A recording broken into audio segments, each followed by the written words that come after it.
হুজুর মিয়ার বউ আছে, তারপর হয়েছে গিয়ে সেটা প্রাসাদপুত্র আছে, এরকম মানে অনেক ধরনের বই আছে। হুজুর মিয়ার বউ আছে 4টা পার্ট। এটা ভুল অপব্যাখ্যা করা হচ্ছে। রোমান্টিক কোনো এখানে নেই। ইসলামিক বইমেলার ভিতরে কোনো রোমান্টিক কোনো বই আসে না আর বিক্রি হয়ও না। আমরা মুসলমান, অথচ আমরা ইসলামী বই না পড়ার কারণে আমরা ইসলামী ইতিহাস জানি না, নবী করিম সাল্লাল্লাহু আলাইহি ওয়াসাল্লামের 63 বছরের ইতিহাস জানি না। যে আসলেও একটা কথা আছে যে বই কিনে কেউ দেউলিয়া হয় না, আসলে এই কথাটাই সত্য।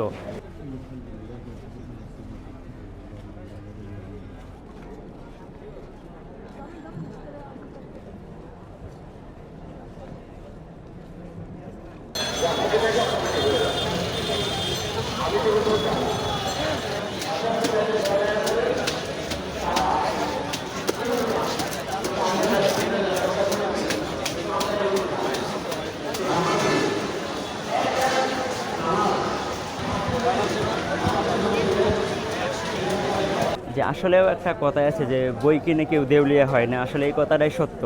এবং ইসলামিক বই পড়ার জন্য তো আপনার অবশ্যই সকলের পড়া উচিত ইসলামিক বইমেলা, এবং ইসলামিক বইমেলাতে আসা যাওয়া একটা আনন্দ, বা ইসলামিক বইগুলো পড়া, এটার মাঝে যে একটা আনন্দ আর এটাতে যে একটা শিক্ষা আছে, এটা তো আর অন্যান্য বই থেকে পাওয়া যাবে না।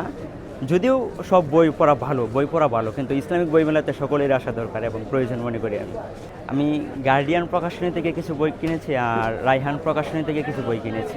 গার্ডিয়ান প্রকাশনী থেকে যে বইটা কেনা হয়েছে একটা ইসলামিক উপন্যাস, আর আপনার এই শকুন প্রকাশনী থেকে যে বইটা ক্রয় করেছে সেটা হচ্ছে জান্নাত কেমন হবে। আর আমাদের লিটল ম্যাক কর্নার থেকে কিছু ম্যাগাজিন সংগ্রহ করেছি। আলহামদুলিল্লাহ, আজকে ইসলামিক মেলায় এসেছি, আমার খুবই আনন্দ লাগতেছে, কারণ আমি অনেক ইসলামী বই কিনেছি। আর আমাদের ইসলামী বই পড়ার কেনই বা আমরা পড়ব? দেখা গেছে যে আমরা মুসলমান, অথচ আমরা ইসলামী বই না পড়ার কারণে আমরা ইসলামী ইতিহাস জানি না, নবী করিম সাল্লাল্লাহু আলাইহি ওয়াসাল্লামের 63 বছরের ইতিহাস জানি না, যার কারণে আমরা ইসলাম সম্পর্কে একদম অজ্ঞতা থাকি। যদি আমরা ইসলামী বই পড়ি তাহলে আমরা ইসলাম সম্পর্কে জানতে পারি এবং মানুষকেও জানার দ্বারা ইসলামের দাওয়াত বুঝিয়ে দিতে পারি। কারণ নবী করিম সাল্লাল্লাহু আলাইহি ওয়াসাল্লাম বলেছেন যে বাল্লিগু আন্নি ওয়ালাউ আয়া, একটি বাণী হলেও তোমরা পৌঁছিয়ে দাও। সুতরাং আমরা ইসলামী বই পড়ব এবং পড়ে জেনে আমরা মানুষদেরকে বোঝাবো। অনেক বই দেখা হয়েছে, কিন্তু আমি আরবি বই কিনেছি, যেহেতু আমার আরবি শেখার জন্য অনেক আগ্রহী, এজন্য আমি 5টি আরবি তাবির বই কিনেছি, সাথে একটি বইও ফ্রি পেয়েছি। এজন্য আমার খুবই আনন্দ লাগতেছে এবং আশা করি এই বই কেনার দ্বারা আমি আমার আরবিকে অনেক উন্নত করতে পারবো এবং এই আরবি শেখার দ্বারা ইসলামের উন্নতি করতে পারবো। এই মেলাগুলো হচ্ছে যে মানুষ ইসলাম সম্বন্ধে জানতে চায়, ইসলামিক বইগুলো যে আমরা সবার ঘরে যেন পৌঁছাইতে পারি, এবং আমরা চাচ্ছি যে মেলায় যে সাংবাদিক ভাইরা আসে তাদের মাধ্যমে যে মেলায় প্রচার প্রসারণা হচ্ছে, আমরা চাই যে এই বইগুলো কম রেটের ভিতরে দিয়ে যাতে করে ইসলামটা মানুষ সবাই জানতে পারে, সবাই বুঝতে পারে, সেইভাবে করে আমরা ইসলামিক বইগুলো এখন আমরা সবার ঘরে ঘরে পৌঁছে দিচ্ছি। বিশেষ করে এই মেলার আকর্ষণ হচ্ছে আর রাহিকুল মাকতুম, আল্লাহ রসুলের জীবনের উপরে সবচেয়ে বেশি আকর্ষণ হচ্ছে আর রাহিকুল মাকতুম। এই বইটা হচ্ছে রসুলের জীবনের উপরে 1182 পাণ্ডুলিপির মধ্যে সর্বপ্রথম আর রাহিকুল মাকতুম। এটা রসুলের জন্ম থেকে নিয়ে মৃত্যু পর্যন্ত সমস্ত ইতিহাসগুলো তুলে ধরা হয়েছে এবং যুদ্ধের ঘটনাগুলো সহ। মেলা ভিতরে রোমান্টিক বলতে কি, এই যেগুলো বইগুলো আমাদের বিগত বছরগুলো মানুষ এই বইগুলো পড়তে পারিনি। এই যে স্বাধীনতার উত্তর বাংলাদেশ, মূল ইতিহাসগুলো, স্বাধীনতার ইতিহাসগুলো বিকৃত ইতিহাস নয়, মূল ইতিহাসগুলো পিনাকি ভট্টাচার্য বইগুলো, এগুলো মূল ইতিহাসগুলো তুলে ধরা হয়েছে। আসলে কি রোমান্টিক বলতে কি, এখানে বিশেষ একটা প্যাকেজের বইগুলো বিক্রি হচ্ছে। সেই বইগুলো হচ্ছে শামাইলে তিরমিজি আর রাহিকুল মাকতুব আর তাসাউফ আত্মশুদ্ধি, এই 4টা বই মিলে হচ্ছে একটা রোমান্টিক বই। আসলে কিন্তু ইসলামিক বইয়ের ভিতরে কোনো রোমান্টিক বলতে কোনো শব্দ নেই। এখানে ইসলামিক বই সবাই পড়ে, সবাই জানে, এখানে রোমান্টিক কোনো বই নাই। ওই বইগুলো প্যাকেজ আকারে বইগুলো বিক্রি হচ্ছে, এটা ভুল অপব্যাখ্যা করা হচ্ছে। রোমান্টিক কোনো এখানে নেই। ইসলামিক বইমেলার ভিতরে কোনো রোমান্টিক কোনো বই আসে না আর বিক্রি হয়ও না।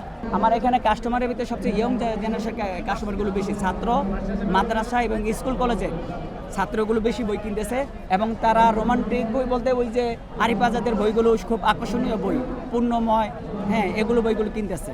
বাইতুল মোকাররমের এই মেলাটা হচ্ছে আন্তর্জাতিক সিরাতুন নবী মেলা। যে আমরা জানি রবিউল আউয়াল মাসে নবীজির জন্ম এবং মৃত্যু, তার এই জন্ম মৃত্যুকে নিয়েই আসলে ওনার পুরো জীবনটাই হয়েছে সিরাত। এই সিরাত উপলক্ষে রবিউল আউয়াল মাসে বাইতুল মোকাররমের দক্ষিণ চত্বরে আপনার প্রত্যেক বছর মেলা হয়ে আসছে। তো আসলে এটা হচ্ছে ইসলামিক একটা বই মেলা। যেমন বাংলা একাডেমিতে আমাদের সব ধরনের বই পাওয়া যায়, বাচ্চাদের, তারপরে বাহিরের উপন্যাস, মানে সর্বসাধারণের জন্য সব ধরনের বই পাওয়া যায়। কিন্তু এখানে আলহামদুলিল্লাহ সব ধরনের বলতে ইসলামিক যত বই আছে এই বাইতুল মোকাররমের সিরাতুন নবী মেলায় ইসলামিক সব বই পাওয়া যায়। এখানে ধর্মপ্রাণ মুসল্লি যারা যারা আছে ইসলাম মুসলিম যারা আছে তারাই এই বইটা আসলে এখান থেকে বই কিনে। আমাদের এখানে আলহামদুলিল্লাহ ইসলামিক সব ধরনের সাধারণ মানুষ যেসব বই নেয় তারা কোরআন হাদিস বিষয়ে আমাদের এখানে কোরআন আছে অনেক, আপনারা আমাদের ডিসপ্লে দেখতে পাবেন যত হাদিসের বই আছে সব আছে, তারপর কোরআন আছে। সাধারণ মানুষের চাহিদা হচ্ছে কোরআন এবং হাদিস। আর মাদ্রাসার যে স্টুডেন্ট আছে তাদের জন্য হচ্ছে ফিকহি কিতাব আছে, মাসালার কিতাব আছে, তারপরে কোরআন হাদিসের যে গবেষণা আছে, তাফসির আছে, এগুলো হচ্ছে মাদ্রাসার স্টুডেন্টদের জন্য তারা নেয়। আম পাবলিক তারা নেয় হচ্ছে গিয়ে সেটা কোরআন এবং সুন্নাহর উপরে সাধারণ মানুষ পরে যেগুলো বুঝতে পারবে সেগুলোর উপরে আম মানুষ মানে বই নেয়। রোমান্টিক বলতে আসলে সিরাতুল মানে এখানে যে বইগুলো সেগুলো হচ্ছে উপন্যাস বিষয়ে বই আর কি। যে ইসলামিক উপন্যাস যেগুলো আছে এখানে বিক্রি হয়, কারণ উপন্যাস পড়ে মানুষ তাদের বই পড়ার যে অভ্যাসটা সেটা গড়ে তোলে। কারণ প্রথমে মানুষকে একটা ধৈর্যশীল বই দিলে সে ধরবে না। তো সেক্ষেত্রে উপন্যাস যে বইগুলো আছে কিছু রোমান্টিক থাকে, কিছু মানে ভালো ভালো কথা থাকে, ওগুলো পড়তে সাধারণত মানুষের মনে চাহিদা জাগে।